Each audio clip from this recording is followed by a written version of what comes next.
maybe just keep going. Yeah. I'll edit this out. Anyway, what we're actually going to get into is having some early breakout candidates and disappointment candidates. Now, for both of these, I think one easy rule is no rookies.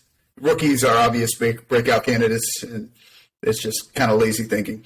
So let's start with some breakouts for the 2023 Dynasty year. Let's start with Sam. Sam, is there anyone on your radar you think this guy's going to be something special after maybe not so good of a year? I was hoping for a good year for A.J. Dillon last year. I think it could still potentially happen, but I note the re-signing of Aaron Jones, 2 days ago, on a new 2-year deal. I mean, he's obviously the better running back of the two. So that was something I was kind of looking forward to. That news has been soured since that deal happened. But, yeah, I still think there's an opportunity for him to get some more touches and carries. But, that could lead us into another breakout of Jordan Love, potentially. But we kind of have to see what happens with the QB scenario over there, right? Yeah, this I think right in the middle of Aaron Rodgers' darkness retreat. So really no news. We just talk about the best breaking news here. Nothing but the best. That's right. So A.J. Dillon, he's going into what, age 25? Yeah, so he's still kind of right in the middle. Right. Yeah. Right. He's definitely in that zone. It will be interesting to see how, because Aaron Jones is on the other side of 27 now. He's 28. 28. I think he might be going in age 29. Honestly, I think he's a little older. Yeah. I'd have to double check, but yeah, it'll be interesting to see how because he's not you got a guy like Derrick Henry who, you could see how that would age real well, but it'll be interesting to see how Aaron Jones does age and whether or not they do try to make that shift to the Quadfather. I mean, look at Tony Pollard this last year. He's 25, and that's when we can kind of, define his last season as his breakout season. And I think he and Dillon are in the same boat where they didn't have the workhorse running back load early in the careers, right? So they probably have a little more longevity in their legs as opposed to guys that took over the starting job day one. No, that's a very fair point for sure. Yeah. Rob, you got an initial one? I've got a couple. I mean, sure. two wide receivers I would keep my eye on. T. Higgins, I think if he leaves the Bengals, he breaks the top 10. He's just held back by the existence of Jamar Chase, and that's fair. But Higgins is hot. He looks good on the field. He's fast. He's got good route running. So that's one to watch. And I think he's going to want a big bag. So I think there's a good shot that he's going to leave that organization. Those are coming back. I hate to say it because I loved watching Russ struggle, but I think that Sean Payton's going to fix Russ and get him to do what he does best, which is the moon ball, and that it felt like that moon ball was always tied to Judy. So, yeah.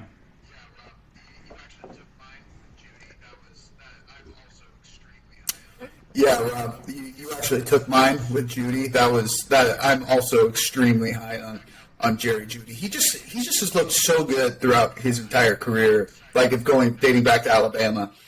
And I am excited to see. Now there's health concerns. He has not been able to stay on the field.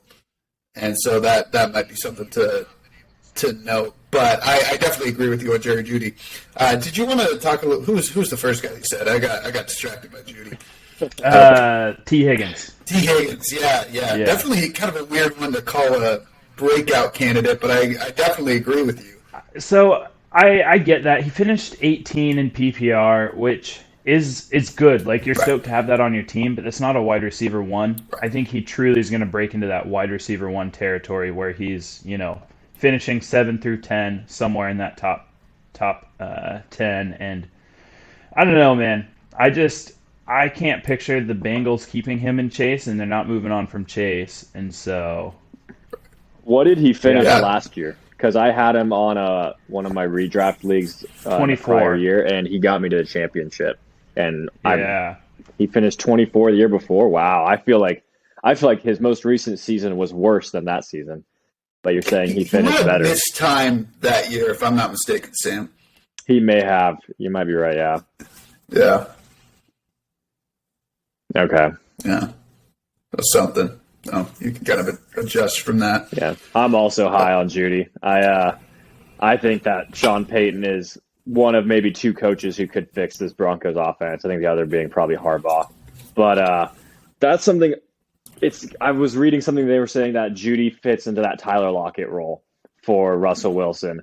And, Sutton's more of the DK Metcalf. Same with Tim Patrick. Another thing we also saw is Russ loves his tight ends, too, this last season. Maybe that changes with the offensive scheme, but Dolchich as well. And now Javonte coming back probably won't be to 100% form in the 2023 season. Or, 2023. But we'll see what 2024 brings, I think, for that as well. Yeah, Sam, I think that's a good point of, like, the Broncos might just be all breakout candidates. Outside of Sutton, I actually would be a little bit lower on Sutton. Yeah, absolutely. And Patrick, honestly, for me. I just think they're both going to be big targets watch on the the field. Yeah, we'll see how the ACL I kind of think I just think the expectation for Tim Patrick is just zero. So, like, it's not that anyone's buying in and holding their dynasty hopes on Tim Patrick. I hope you're not doing that. No. No, he's not on my roster. Don't worry.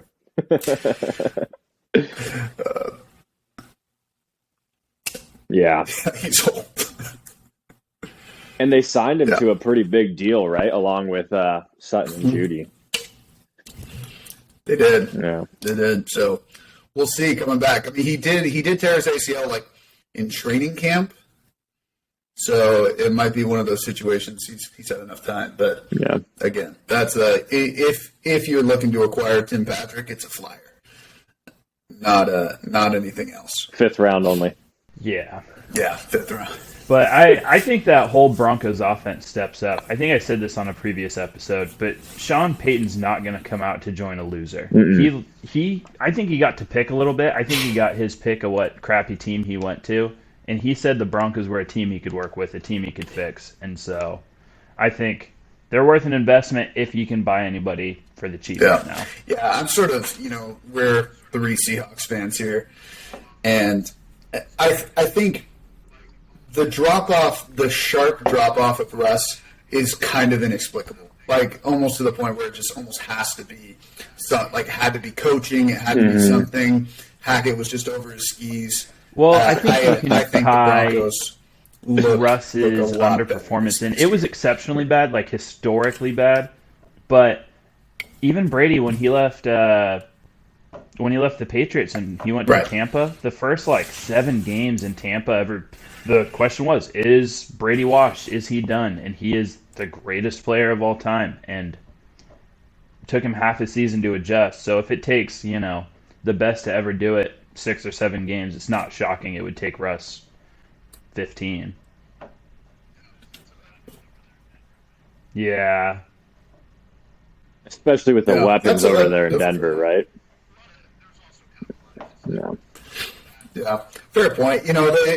There's also kind of a lot of just bad breaks, I would say, for the Broncos this last year. I mean, just stuff that everything that could break left did, and it's just kind of just what it is. So, yeah, Javonte, they were just even in that first Seahawks game where obviously we were rooting hard for the Hawks, 3 fumbles inside the 5, just not by Russ, it's just, how does that happen? So, yeah, that was just kind of a microcosm of the entire season, I think, for the Broncos.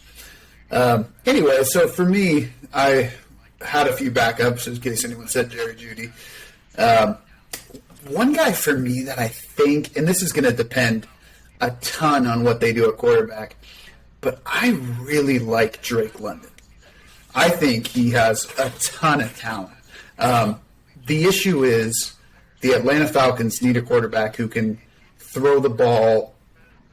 Their passing offense needs to be in the top 25. They were 31 last year behind only Justin Fields and the Chicago Bears. It was horrible.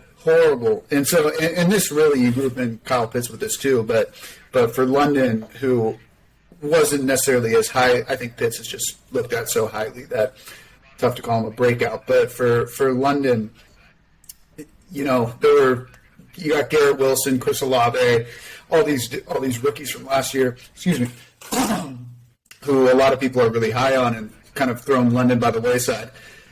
I got to think that they're going to figure something out in Atlanta. I don't know what that looks like.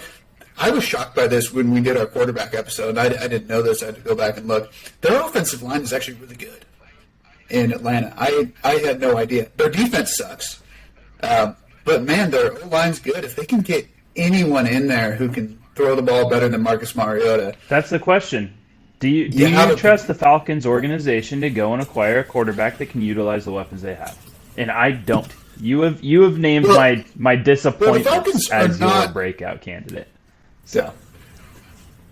No, that's definitely fair. I think the Falcons are not one of those teams that's known as just one of the dysfunctional organizations. Generally, they had Matt Ryan for a lot of years. They won. They just brought in Marcus Mariota. They had. You want to trust that? I mean, they were in Matt Ryan was too old. They're in transition right now, and I think it might be 2 years away, but I think this is an organization that's going to figure it out somehow. I don't know what it's going to look like, and again, I don't know if it's going to be next year or if it's going to be the year after, but. I do trust the Falcons as an organization. Again, they went from Mike Vick to Matt Ryan. They've kind of had they kind of have a successful history. And so, yeah, I think at some point they'll figure it out. Yeah, I think PFF rated Drake London as the highest rated rookie receiver this year. And he was on, like you said, the worst passing offense in the league behind Justin Fields and the Bears. So if you look at comparing him to other guys in this class like Garrett Wilson and Chris Olave, they may be higher up in the overall fantasy community in terms of how they value him. But I think Drake London physically and athletically is the best out of those. I agree. Guys. I think Drake London's incredible. Yeah. I just don't trust that the Falcons have figured out their quarterback room for the 2023 season. I don't believe that Pitts or London will be what people are going to have to pay for them. And so I think those were my disappointments, actually. Right. So, it's sort of interesting. And I think I sort of agree with you with Pitts in terms of what you're going to have to pay. And that's also a reason I didn't put him on a breakout list. The thing with London is I think you can get him for a discount. I bet you could get him for the 108 or, something like that. Where I think if you could trade Drake London for the 108, I'm pressing go immediately. Because you're talking about a guy, a top 10 draft pick in 2022, and it also depends on where your team is. But 108, you're talking about maybe Quentin Johnston. And I know we're talking about rookies and we don't have our big boards completely done. But in terms of the kind of player that you're going to get at the 108 this year versus a guy like Drake London, I take Drake London all day. Absolutely. Yeah, I agree with that, but I don't think the Drake London owner is going to sell him at that price. Whoever owns Drake London went and bought him, and they've spent the season where London was kind of disappointing, watching clips and building up their hype. And I know how it goes when you have rookies that didn't do what you want them to do. You sit there and you psych yourself out to keep them. Yeah. One thing I think we could touch on real quick, too, with breakout candidates for next year, because we're hoping that Chris Olave owners are hoping that New Orleans, they get a better quarterback, and they kind of figure out that situation. Same with the Jets. How about the difference in valuation in our league on Garrett Wilson going for DeAndre Swift straight up and Chris Olave going for 4 picks? I don't know. I think did Garrett Wilson go for who did that? That was Dingman and Not the Rapper Chance, right? Yeah. No, I knew that for Olave, for Wilson. That was our league. That happened. That was a few weeks ago, right? No, December 9th. Okay, so a month ago. Looked it up. Wow. Yeah. 2 months ago. Dang, time's flying. Yeah. Yeah. Some people love DeAndre Swift. They believe he's the truth, but I don't get it. That came to mind because Bryce was talking about how you could give the 108 for Drake London and vice versa, get Drake London for the 108, and that'd be a steal. Whereas we just saw Olave go for the 107, 207, fourth round, and then a 2024 fifth round, right? Yeah, I think Olave. Just a bag. I think the deal with Olave is I think he's viewed as a little more of a win now piece. Yeah. Like he's sort of in a spot. There's kind of an interesting transition. Olave is actually one of my disappointment candidates. Really? Yeah, I have Chris Olave as one of the dudes who could. So the problem that I have with Chris Olave is he kind of came to the league as a guy who was the guy who was NFL ready. He was going to jump in and be able to be plugged into an offense, and that's exactly kind of what happened. And what you have here with the Saints, you have a Saints team that's in quarterback flux, just like the Falcons. There were injuries last year that made he just got plugged in as the guy immediately. He was the wide receiver one. Michael Thomas went down. Jarvis Landry went down. And there was nobody else they didn't even have who are their tight ends? He had Taysom Hill, who's not a tight end. Juwan Johnson. Juwan Johnson, yeah. So he was the alpha one receiver. And I don't know what they're going to do necessarily next year. I don't know if Michael Thomas is going to come back. I don't know if he just got restructured. They're getting rid of him. They just restructured his contract. Yeah. So whatever the case is, I don't. It almost seems to me that we sort of maybe have seen like about the peak of Chris Olave, or maybe like I think people are expecting him to really jump to that next tier, and I don't know if I see it. And so that's just really off feel for on my end, but that's sort of what I'm thinking. Even if they do go get Derek Carr, which is really best case scenario for Olave. So, well, I don't know. You're going to have Kamara out for probably more than half the season. I'm thinking right now, if he's already indicted this early and they're going to a trial, I think that kind of sends the message. I mean, you're a lawyer, right? It sends some pretty clear-cut evidence that they got some video on him, right? There's I think there's a video. He's going to be the guy. Allegedly, there's a video of him very clearly. So he's done. I think Kamara, right, but at that same time, like what does that? I don't know how much that affects Olave necessarily. Are they going to become a super big pass? I mean, Kamara's a big. Maybe it affects Taysom Hill. Kamara was a big passing downs back. That's part of the draw for him. Yeah. He's always on a route. He's always in the flat. He got all those dump offs, and so I think that could impact Olave in big ways, where they could move him to not the running back position, but he's running those shorter routes, right? A lot of I don't know what those are called, curl routes or whatever. The like cut back, curls, slants, which was the Michael Thomas role for a long time, and so I'm interested to see what happens with Olave. I'm not going to pay up for him. If I could find him cheap, or like if I'm doing a redraft league and he's there in the later rounds, maybe I would go for him. But I am very interested to see what happens there. Yeah, and I think that's more my point. I think there's this expectation, and I just think it's going to be below expectation. Again, that's not based on much. I'm just that's sort of my feel. Just kind of where the situation's gonna play down. So I'm not dying on the hill. If Olave has a great year, I'll be happy for Chris Olave. But that's on your roster. Taysom Hill. Yeah, he's saving that hill for Taysom Hill. Thomas. There you go. Because you referred to Michael Thomas as having gone out this season, and as someone who's owned him for 3 years, he's basically just been out for. Yeah. No, and again, the deal with Olave. So I did have Chris Olave. I think I drafted him. Ended up trading him for not a great trade, but then I flipped the guy I traded for him. No, I sort of viewed him back then too. Like again, he was coming to the league. He was the guy who was the most NFL ready, but his ceiling was kind of capped. And I spent some time watching him this last year, and I was like, I don't know. He looks fine, but is this kind of it? And again, with the situation being in complete flux, going back to London versus Olave, I take London all day, every day over Olave for sure. Yeah, I would as well, but London's bigger. I'm a big fan of Those big body wide receivers last forever. Me too. I agree. Any other disappointments?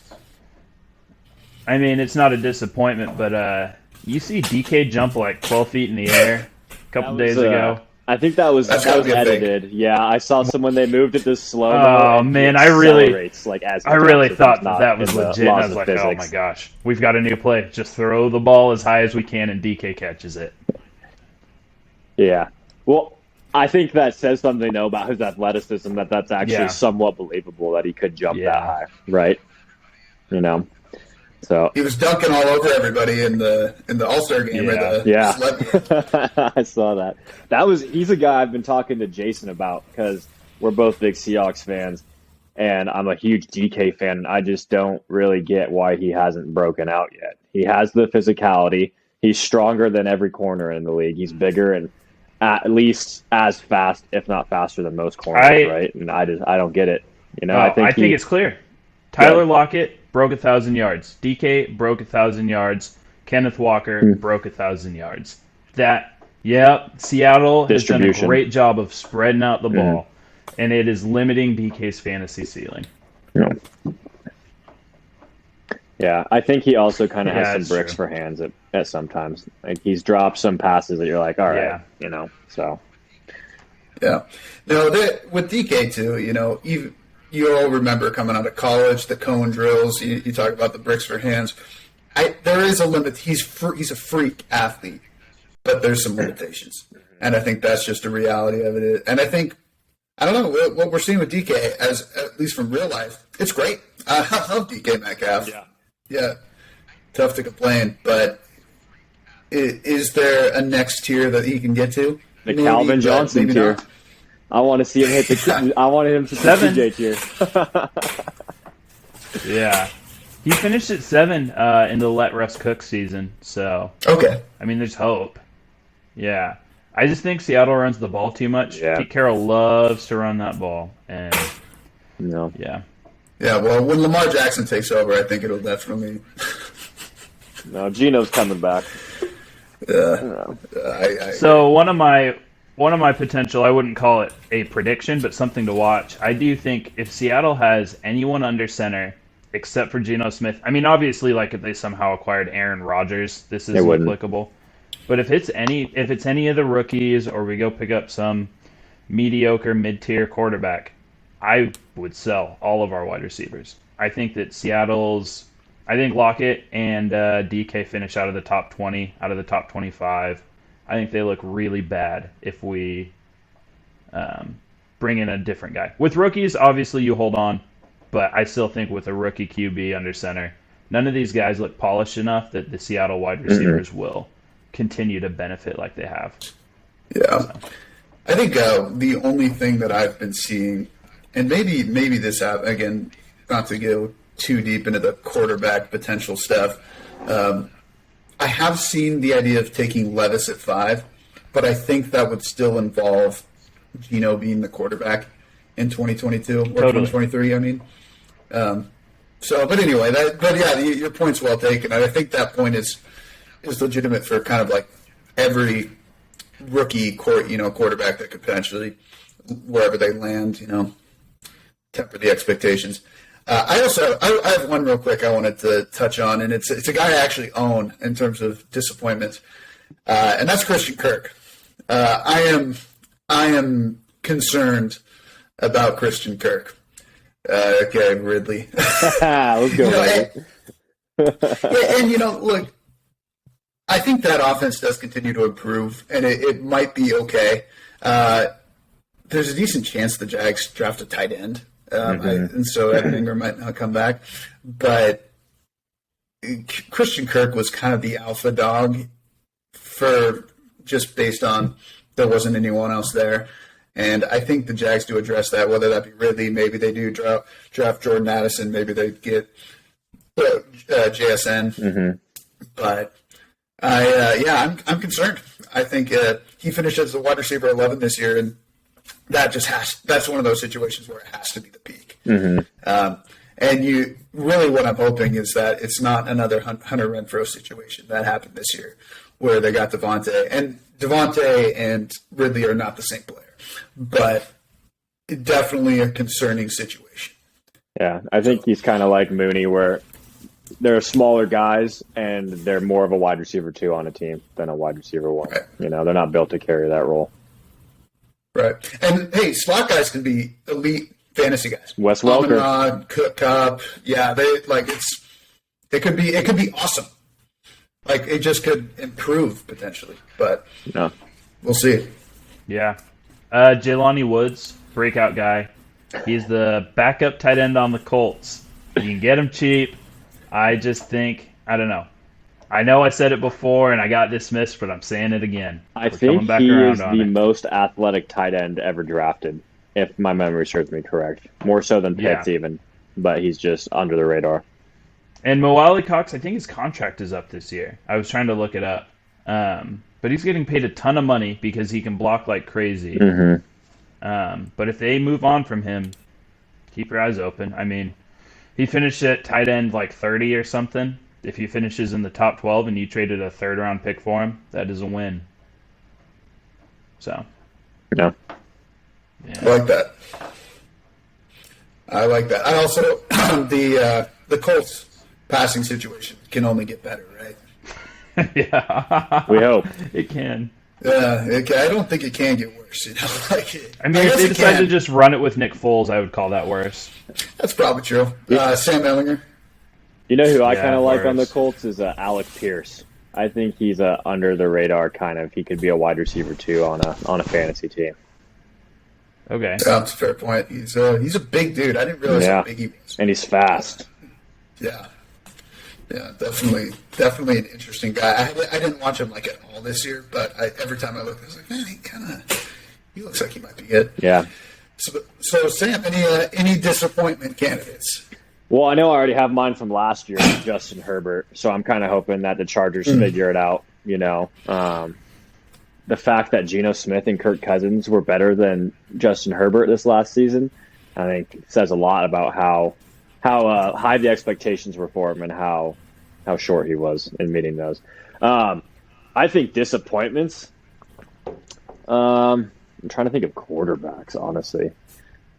We've talked about this before. Justin Fields could be a disappointment. He might not even be in Chicago next year. Yeah. You know, so there have been talks of them shipping him out and getting that number 1 overall pick and going and getting one of those guys.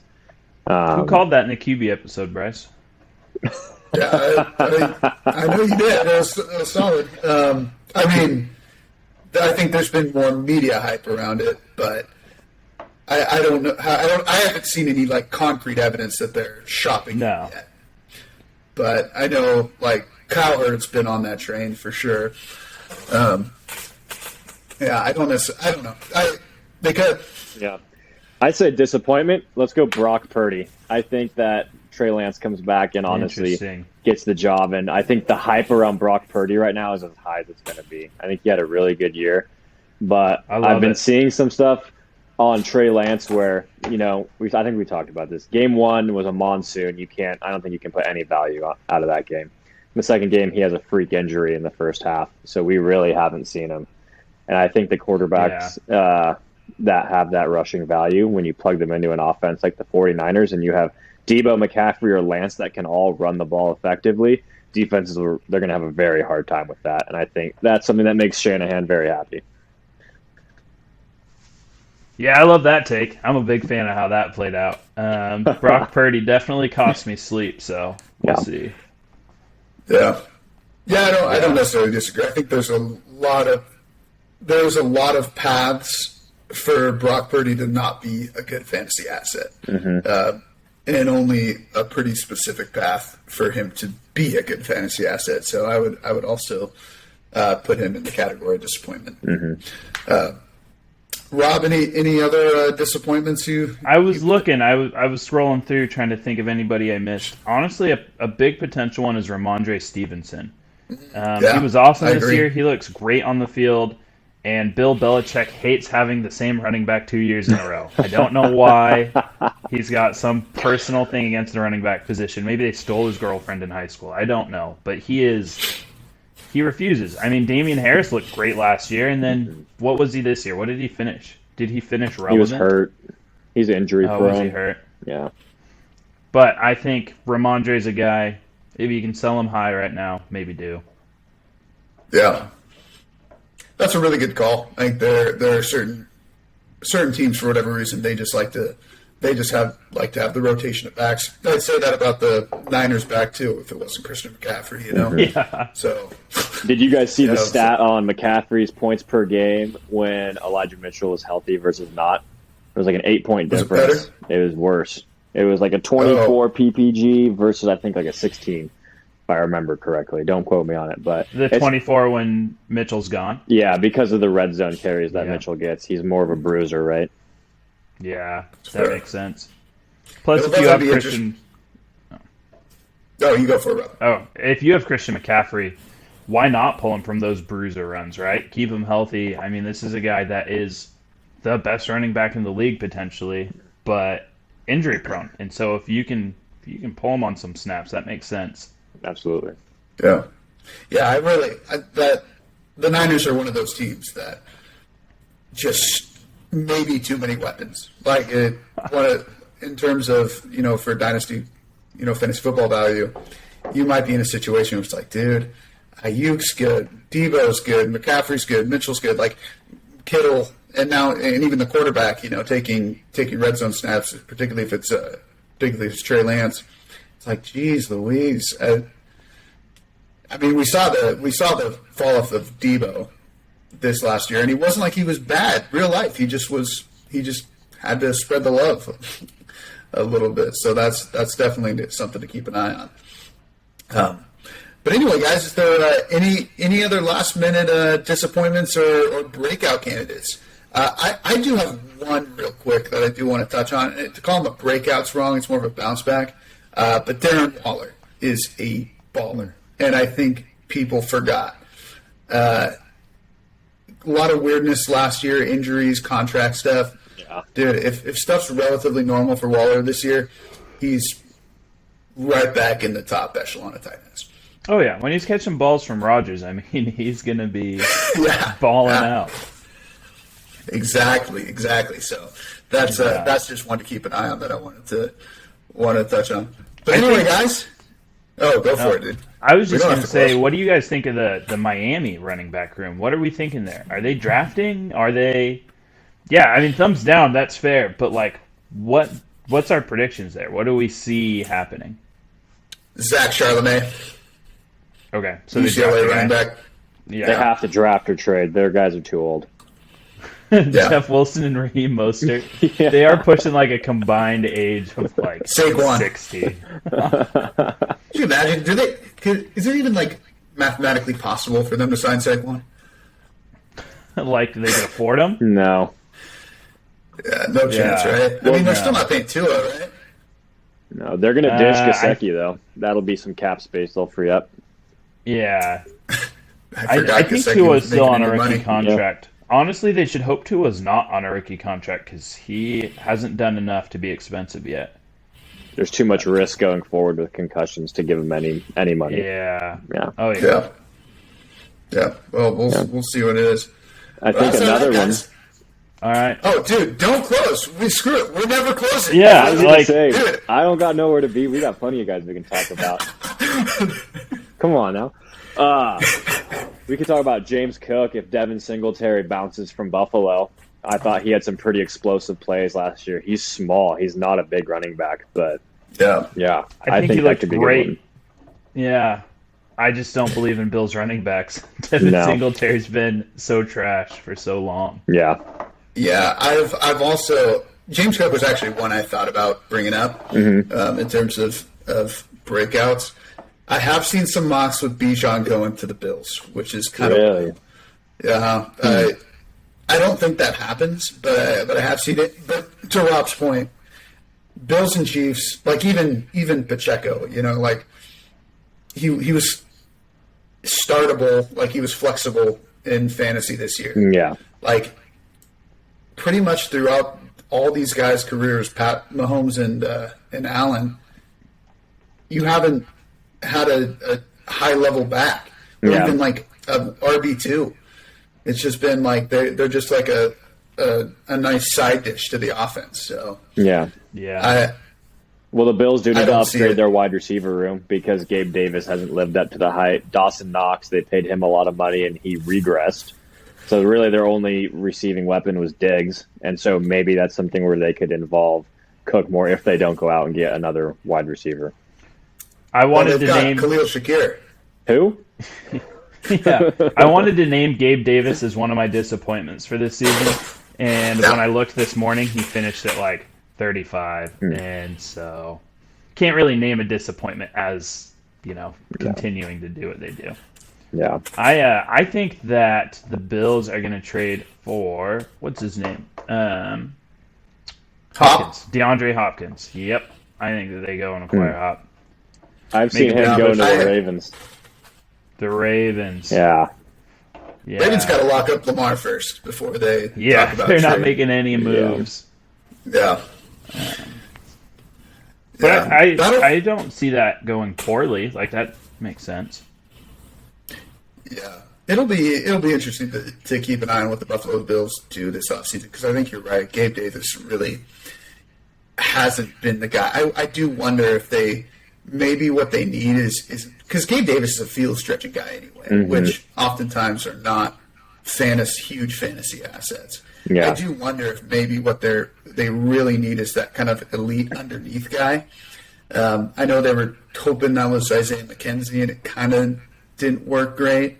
So I do wonder if maybe that's something they look into, and maybe like a James Cook kind of becomes that, Yeah. where they can do those short passes, those high percentage throws, and really move the ball more efficiently when they're relying so heavily on those boom plays from Diggs and Yeah. Davis. Well, when you unlock that short game, that also unlocks the deep game because the defense has to worry about what's in front of them, and then they get less focused on what's going to be behind them, And Gabe Right. Davis is definitely more of a Mike Williams type of guy, boom bust, big guy, deep threat, contested catches. And I watched a lot of the Bills games. He just didn't haul in a lot of passes where he'd have half a step on a guy and it would hit him in the breadbasket, and he just couldn't come down with it. So I would say be careful naming Mike Williams and Gabe Davis in the same sentence. same I don't know about profile, that. not same talent level.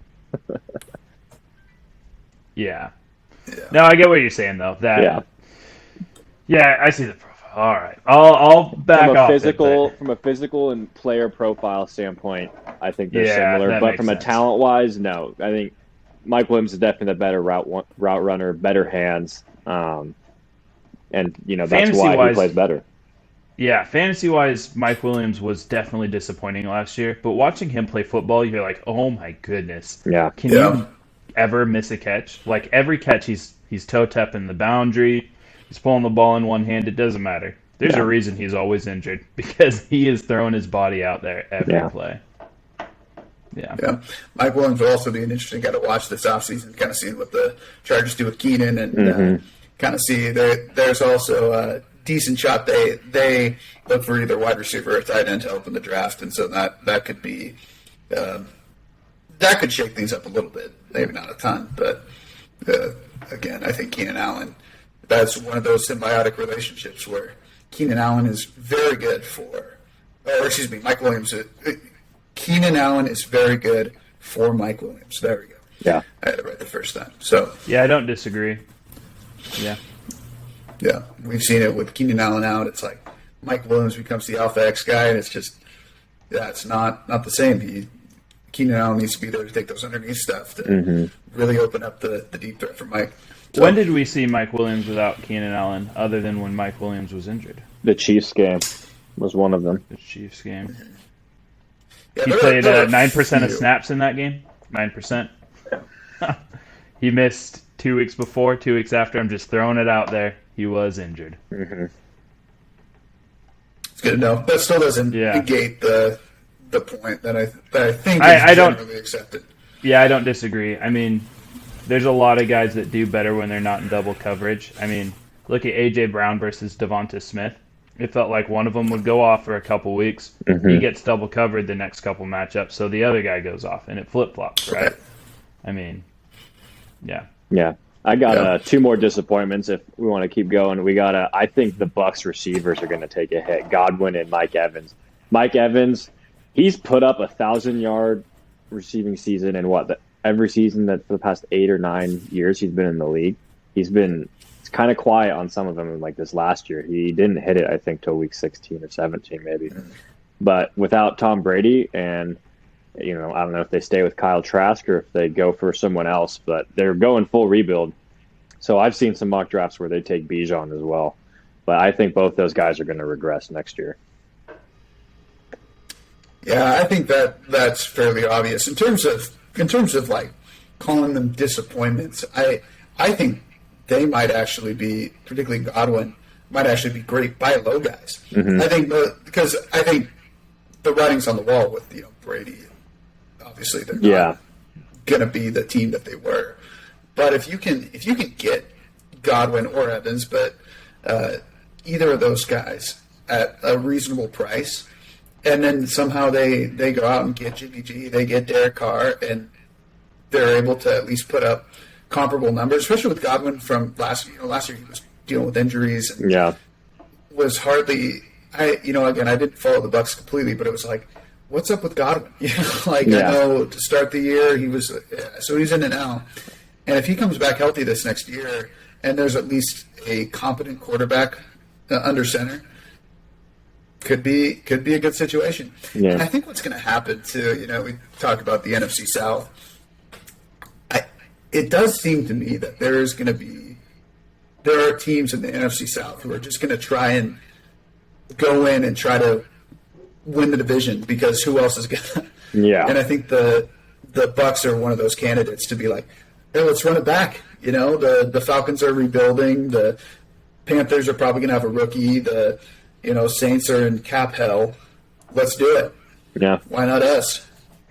I actually would wait to buy those guys till like week 4. Even if they go get a decent quarterback, there's going to be an acclimation period, right, where they're trying to mesh with this new offensive scheme. Chris Godwin's still going to suck. I think buy those guys week 3, week 4, when some team is desperate and they just need to upgrade that wide receiver position. So, yeah, I sort of agree. I think you can get them now while there's still QB uncertainty, right? Where it's like Trask is the guy until further notice, or you can, or after they do get, let's say they do sign Jimmy Garoppolo, then it's like, okay, hype is back, hype train back. Now you can wait, maybe. Yeah, I just think getting them off. I don't know because no one can ever talk to the Godwin owner in our league, but who is the Godwin owner? Nowish. I didn't know that. Yeah. So we don't know what he values them at, but I would assume most Godwin owners they're willing to risk the hold because the value could be so much higher than if you sell now, right? If you sell Godwin now, no one's paying you much for him. I mean, he's the wide receiver 2 on a team without a quarterback that was mostly productive with Brady. He's pretty big on Nowish, or on Godwin, sorry. I talked to him in the second half of the season and in playoffs trying to get him. And, couldn't get a deal done. Oh, his best player is Dalvin Cook. So he should sell Dalvin Cook.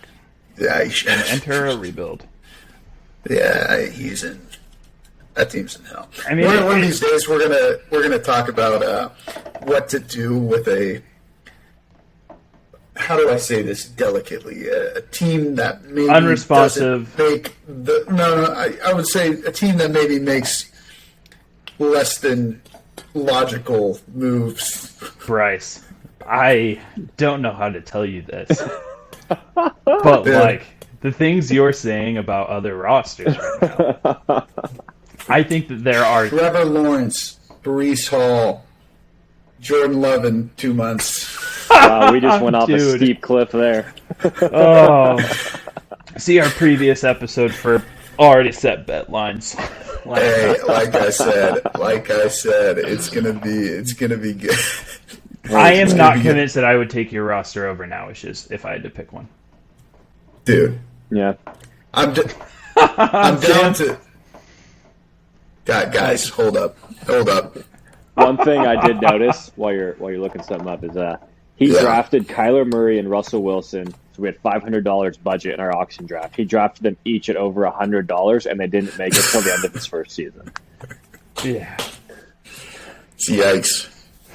I forgot that his QBs aren't there. That does change things a little bit. Yes. But Doesn't have a QBs. Sam I mean, he Howell, has baby. Ryan Tannehill. Ryan Tannehill's a starter. Tannehill's going to probably not be in Tennessee next year. Tannehill.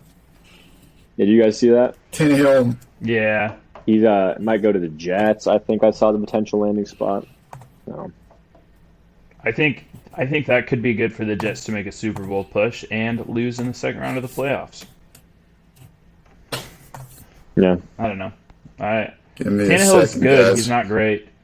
Are you plugging them into a trade calculator or something? Like, No, which I roster's better?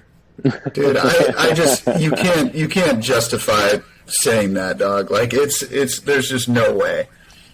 Dude. All right. So I forgot that he shipped all his quarterbacks. But before he shipped his QBs, Bryce, there were lots of discussions about which team was worse between yours and his. And That's fair. You did not always win. Dog, so again, he did ship his quarterbacks. And I admit it, I forgot. Yeah, so right now, currently, the keep trade cut ranks my roster as 7th. That's not great, but it's 7th. Yeah, because you have a bunch of first-round picks, and so those picks haven't had time to lose their value, right? Picks lose value Dude. after you pick a player. The stock market, man. Yeah, yep. Dude, I take out I wasn't prepared to come here today and defend myself from slander. I'm just saying, there's a reason that you were fighting for last place. Like, Yes, because I decided to. I wouldn't call that a fight. I would say that was the complete opposite of a fight. Dog, we may have to I don't know how broke we need to be at the end of every episode where we I put my money where my mouth is and say because dude, now it's just Russia is so bad, and I feel bad if he's watching this. he doesn't know it exists. He's not. Dude, his running back one is Dalvin Cook, again, dislocated shoulder guy, and then it goes to Antonio Gibson. You know how many trades I sent him from my army of running backs? Just like, dude, this helps your team and my team. I need some wide receiver help. You need some running backs. That's the story. So I send to a lot of teams. I like Gibson. I'll be honest. I like Gibson. I think that his future looks good. Dalvin Cook finished higher than any of your running backs have ever finished. Dude, Dalvin Cook is 28. It's 27, but run it till the wheels fall off. I'm just saying, like, from a win-now standpoint, I think there's a real shot he wins more games than you. Let's put some money on it, fellas. That 100%. What? 100% what? Money on, we already do. We already put money on the Nowish thing? I mean, it's the same. Both of you will be under 500, so it's the same bet as you going over 500. Like I'm saying, man, I don't know that that's going to be the case. We'll see. I mean, I can't speak for how he drafts, and I don't think does he have any picks? It's auto draft. Yeah, I think. He has 2. Did you say auto draft? Is that what you just said? Who said that? Did you? Oh, that's so disrespectful. Nowish, come manage your team. He does have 7 fourth-round picks. Dude. And a second and a third. Oh my god. Dude. Fourths? I mean, I think it's actually 6. I just didn't want to count them. Dude. My goodness. Yeah. Wow. Like, that's so many fourth-round picks. One of them has to be moderately relevant, right? Dude. Romeo Dobbs was a 4th last year. Yeah, and he was garbage. He had, 3 playable games. I know because I drafted him. You mean playable as in on Bryce's or on Nowish's roster, right? Yeah, that's what I mean. On a roster. Bryce, your team is full of question marks. If everything lines up perfect, yes. I will say if Jordan Love does pan out, that Christian Watson is going to be a monster next year. I love Christian Watson next year. He's so fast. Yeah. That crossing route he ran it was like the third game that he broke out over 20 in a row, where it was like he didn't do anything the entire first half. They put in Jordan Love. It was a Jordan Love touchdown, and he ran that crossing route from right to left. And just as soon as he caught the ball, it was like watching a jet plane take off an aircraft carrier. He was gone. I didn't want to say Christian Watson because I didn't want to have it spark this. But because it had already been sparked, I'll just throw more fuel on the fire. Christian Watson's interesting because he was a small school guy. He went to North Dakota State. And during COVID, he played like spring ball. It was weird. It was a weird situation. But, dude, those small school guys always take a little bit to develop. They have to be brought up to speed. But he is a monster. Like, they traded up to get him. His first game of the year, he burned the Vikings for what should have been an 80-yard touchdown and just absolutely dropped it. And you know how Rodgers is with rookies. He's like, I don't like you. You got to earn my trust and respect. Right. He hates rookies so much. So much. Every interview, he was like, yeah, we just have guys who are starting that shouldn't be starting, and they're underperforming. Like, we all know you're talking about your entire wide receiver core, except Randall Cobb. And Randall Cobb's old and washed. I think he liked, what's his name? Lazard King. Well, he's 27. He's not young. He's he sucks. He's a wide receiver 2 at best, probably a 3. No, I think he's more 3-4, and I'm saying that as a Lazard owner. But I will say he did have a 31% target share on the Packers last year, which is pretty good size, and he led them in red zone targets and receptions. So he was playable. I was looking through his history for this last year. He had several 15-plus point games, so it's definitely fillable. Yeah, but I would watch out for Watson. I respect, again, I do look forward to the day, and this is all I'll say on the topic, when we officially get word that Jordan Love will be the starter in Green, because it becomes a lot easier to defend myself when that happens, where it's like, hey, let's pump the brakes on this whole. I want you to know, I love the Jordan Love banter. I really hope that he's relevant for the next couple of years. It would be a bummer if this conversation ended early when his career just flamed I think there's almost no shot at some level he's fantasy relevant. Whether or not he's a very good real life. We don't have an XFL Dynasty League yet, so I'm not sure how long. No, the way. Based on everything I'm hearing, there's one of two things that's going to happen. He's either going to be the starter in Green Bay, or he forces his way out of town and he's the starter somewhere else. Now, it might be somewhere crappy. Like, it might be a sucky situation. Like, he might be going to Atlanta. Actually, Atlanta would be great. Houston's a crappy situation. Yeah, with Brandon Cooks demanding a trade. And yeah, there are some bad situations that he can find himself in. But I think he gets his shot at a starter, which means he'll be fantasy relevant for some amount of time. Now, again, he could sack. It's very possible. Yeah. A lot of people do. I got another one. Guys, one more. Okay. One more? Unless you guys got somewhere to be. I was going to say, this one's a toss-up for me. 50-50 on Jameson Williams. We were talking about your roster. I was kind of combing through because he didn't get a lot of route participation. It wasn't very high, but he's just so explosive at the same time. He doesn't have Jameson Williams, does he? No, I traded him. That's what I was saying. That's what brought it up. Yeah. Oh, I was thinking of the roster moves and stuff that we've been making. Yeah. I really like Jameson Williams, but I think that's more the gambler in me that looks at a guy who would have been the first wide receiver off the board, destroyed his knee, and now he's just a giant mystery. I mean, I don't think we can take anything from this season because he came back early off that injury. I would say I don't want him, right? Like, I don't want him on my roster. There's so much risk there. Mm-hmm.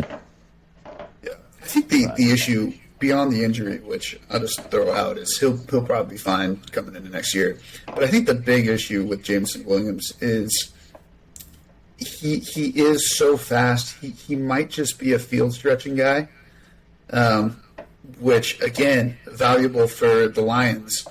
But in terms of your fantasy roster, I don't know. You know? I think if he is healthy, if he is fully recovered, then he's fantasy relevant. I mean, he looked so special in college. He really was. Relevant.